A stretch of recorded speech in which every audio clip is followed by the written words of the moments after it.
آپ فرماتے ہیں اس کے بعد اس کے دن گننے شروع کر دو، اس کے خاتمے کے دن گننے شروع کر دو، پورا وہ وقفہ کہ جس میں بچہ وہاں کے پیٹ میں رہتا ہے اتنی دیر اس کی حکومت رہے گی۔ اس کے بعد یعنی 9 ماہ حکومت رہے گی سفیانی کی، اس کے بعد اور اس کا آگے کوئی ٹھہرے گا نہیں۔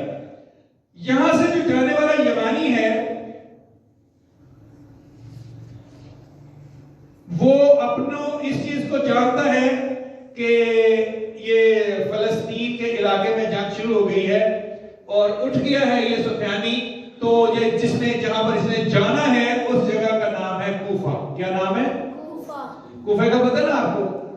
کوفے کی اہمیت ابھی آپ کو بتاتا ہوں۔ اس نے کوفہ جانا ہے عراق میں، یہ اس جنگ کی طرف رخ نہیں کرے گا۔ یمانی یہاں سے اٹھا ہے یا جہاں کہیں سے بھی اٹھا ہے وہ یمانی، تو ہم اس سے تصور کرتے ہیں وہ یمن سے نکلے گا، پر یہاں سے نکلے گا۔ یمانی اس جنگ کی طرف رخ کرنے کی بجائے کوفہ کی جانب رخ کرے گا اور کوفہ میں داخل نہیں ہوگا۔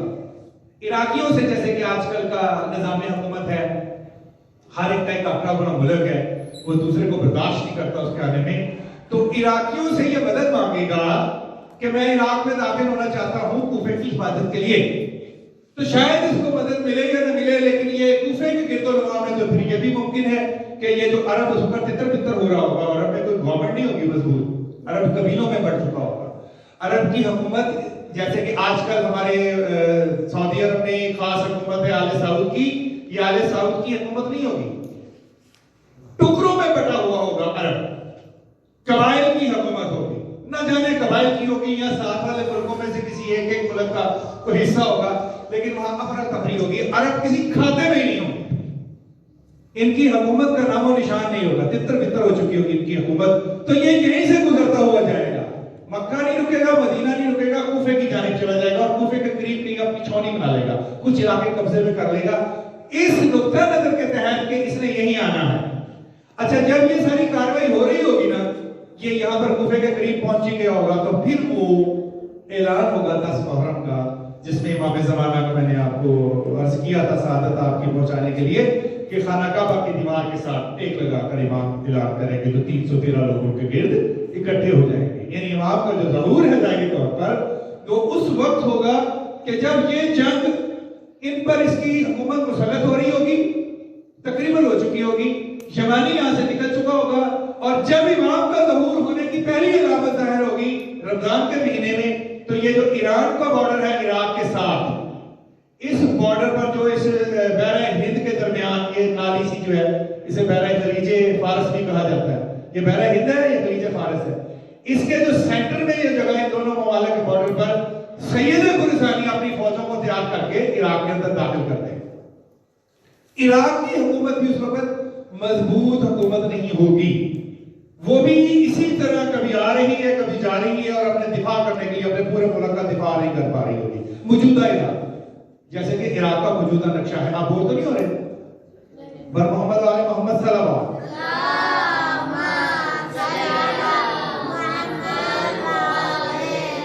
آپ ذرا اس بات کو صرف سمجھ لیجیے گا، جو اس کا مزہ دینا چاہتا ہوں نا میں آپ کو، کہ اس پوری جنگ میں پھر جس وقت مومنین نے کودنا ہے نا، جب ایمان والے کودیں گے باقاعدہ سپاہی کودیں گے، یعنی آپ لوگ جب کودیں گے، اس وقت پھر دنیا کا جنگ کا نقشہ بدل جائے گا، اور یہ اتنی چھوٹی معمولی بات نہیں جس کے لیے ہم تیاری کر رہے ہیں، یہ وہ بات ہے۔ اچھا یہاں پر یہ اپنی فوجوں کو عراق کے بارڈر کے اندر داخل کرتے ہیں۔ اچھا ہمیں معلوم ہے اس وقت عراق کی اور ایران کی آپس میں صلح ہے، اور عراق اور ایران ایک بانڈنگ دوستی کے ساتھ آگے چل رہی ہے۔ تشیع اس کی وجہ ہے، دونوں ملکوں میں شیعہ ہونا، زیارات کا ہونا اس کی بنیادی وجہ ہے، اور ایران عراق کو بہت حوالے سے امداد پہنچا رہا ہے، صرف اسے نہیں پہنچا رہا، یمن کو بھی پہنچا رہا ہے، شام کو بھی پہنچا رہا ہے، اور شام کے حمایتیوں کو بھی پہنچا رہا ہے۔ مجھے آپ ذرا محبت سے بتائیں کہ ایران کو کیا سوچی ہے کہ اتنی دور دور جا کے لوگوں کی ملکوں کی مدد کر رہا ہے؟ یہ صرف آپ کے زمانے کے امام کی محبت ہے، انہیں معلوم ہے وہاں پہ ہمارے مرکز ہے تشیع کے علمی مرکز، انہیں معلوم ہے کہ وہ وقت قریب آ گیا، تو کہیں ہم پیچھے نہ رہ جائیں، وہ اپنی طرف سے اس جنگ میں اپنا حصہ ڈالنے کے لیے مضبوط کریں، ان قوتوں کو جو سفیانی کے خلاف لڑے گی، وہ ایک مدد فراہم کر رہے ہیں. تو یہ اب اس وقت ہی اپنی پوری تیاری کے ساتھ ہوگا. اب میں سوال پوچھنے لگا بچوں سے بھی اور بڑوں سے بھی. یہ جو سید خراسانی ہے، اس کے سپہ سالار کا کیا نام ہے؟ شعیب بن سالم. شاباش. اس کے سپہ سالار کا نام ہے شعیب بن سالم. اور میں نے آپ کو عرض کیا تھا کہ کچھ کتابوں میں اس کا الٹ بھی لکھا ہوا ہے، سالم بن شعیب بھی لکھا. بہرحال یہ جو شعیب بن سالم ہے، یہ سپہ سالار ہے سید خراسانی کی اس وقت کی آرمی کا. ولا یہ کس عہدے سے تعلق رکھتا ہوگا، لیکن یہ ایران کی آرمی کا سربراہ ممکن ہے جو. تو یہ یہاں پر اس بارڈر پر اپنی وہ فوجیں جو جنگ میں کودنے لگی ہیں. اب 3 لوگوں کو شکست، 2 لوگوں کو شکست دے چکا ہوگا اس وقت. کس کس کو دے چکا ہوگا؟ یہ سفیانی شکست 2 منافقوں کو، 2 ظالموں کو اور اشہر، ان دونوں کو ہرا چکا ہوگا. ایک کو ترکی بیک کر رہا ہوگا اور ایک شام کی حکومت جس کو بیک کر رہی ہوگی. ان دونوں کو شکست دے کر طاقتور ہو چکا ہوگا. اب وہ طاقت کے نشے میں جس شہر پر حملہ کرے گا اس شہر کا نام ہے کوفہ. یہ جو کوفہ ہے نا، یہ آنے والے دور کا اقوام متحدہ ہے. جیسے اقوام متحدہ کی گورنمنٹ ایک جگہ پر ابھی تو اس طرح کی طاقت کر رہی ہے نا. ایک مقام ہے سوئٹزرلینڈ، ایک ملک ہے جہاں پہ ان کا ہیڈ کوارٹر دفتر ہے یورپ کا. آنے والے دور میں جب میرے اور آپ کے امام تشریف لے کے آئیں گے، اس وقت جو دنیا کا دارالحکومت بنے گا وہ یہ شہر ہے کوفہ، مرکز بنے گا. اس مرکز پر حملہ کرنے کے لیے سفیانی اپنی فوجوں کو حرکت دے گا اور شدید لڑائی ہوگی کوفے میں. کوفے کے گرد و نواح میں اتنا خون بہے گا کہ دریا سرخ ہو جائیں گے اور یہ لائن کوفے پر قبضہ کر لے گا. عراق کی حکومت سے لڑے گی، جتنی طاقت رکھتی ہوگی لڑے گی، اور اسے دنیا کی ساری حکومتوں سے مقابلہ کرنا پڑے گا کیونکہ سفیانی کو ساری حکومتیں دربردر مدد فرما رہی ہوں گی اور اسے صرف ایک ہی جگہ سے مدد آ رہی ہوگی اور وہ مدد ایران کی طرف سے آ رہی ہوگی. وہاں سے سپاہ بھی آ رہی ہوگی اور اس کو اسلحہ بھی دیا جا رہا ہوگا عراق کی حکومت کو. لیکن عراقی حکومت سفیانی کی طاقت کا مقابلہ نہیں کر سکے گی. یہ لائن کوفے پر قابض ہو جائے اور کوفے پر قابض ہونے کے بعد پہلا اعلان یہ کرے گا کہ جو بھی کسی اہل بیت کے ماننے والے کا سر کاٹ کے لائے گا اس کو 1000 درہم دیا جائے گا. کیونکہ اس کے دل میں دشمنی حق اور باطل کی دشمنی نہیں ہے. فرماتے ہیں مولا شاید امام چہارم مولا امام زین العابدین علیہ السلام یہ امام شیشم کا بیان ہے کہ یہ دشمنی ایسی نہیں ہے، یہ اللہ کے لیے دشمنی شروع ہوئی ہے. بنو امیہ ہم کہتے تھے کہ خدا کو ماننا ہے، ایک لا الہ الا اللہ، اور بنو امیہ کہتے تھے نہیں، جن کو ہم خدا کہتے ہیں ان کو ماننا ہے. اسی لیے ابو سفیان محمد مصطفیٰ صلی اللہ علیہ وآلہ وسلم کے سامنے آئے اور مولا علی علیہ السلام کے سامنے امیر شام اس کا بیٹا اور اس کا بیٹا یزید سرکار مولا امام حسن اور امام حسین علیہ السلام کے سامنے آیا. ہم حق کی بات کرتے تھے، وہ باطل کی حکومت چاہتے تھے. تو اہل بیت سے جو دشمنی ہے وہ ان کے خاص نظریے حق اور باطل کی دشمنی ہے جس کو وہ چھپائے بیٹھے ہیں دل میں. تو یہ سفیانی جو یہاں آئے گا اس کو پتا ہے کہ جن کے خلاف ہیں ہم انہیں نعوذ باللہ ختم ہونا چاہیے، تو وہ شیعوں کو ختم کرنے کی کوشش کرے گا. تو فرمان معصوم لکھا ہوا ہے کہ یوں ہوگا کہ ایک ہمسایہ جو کسی دوسرے ہمسایہ سے دشمنی رکھتا ہوگا وہ اس کا دروازہ کھول کے اس کو پکڑ کے باہر لے آئے گا اور اس کا گلا کاٹ دے گا یہ کہہ کے کہ یہ شیعان علی علیہ السلام سے 1000 درہم کمانے کے لیے اور اپنی دشمنیاں پوری کرنے کے لیے. خوف اور ہراس ہوگا کوفے. اور کوفہ آپ کو پتہ ہے کہ 2 شہروں کا ایک ٹوین سٹیز ہے. ایک شہر جس کے بالکل قریب اور بھی ہے، اس کا کیا نام ہے؟ شاباش. جو لوگ گئے ہوئے ہیں کوفے کے بالکل ساتھ کون سا شہر ہے؟ متقین علی علیہ السلام کہاں مدفون ہے؟ نجف اشرف میں. یہ وہ جگہ ہے کہ جو وادی سلام کے نام سے جانی جاتی ہے، جہاں سے آپ کے زمانے کے امام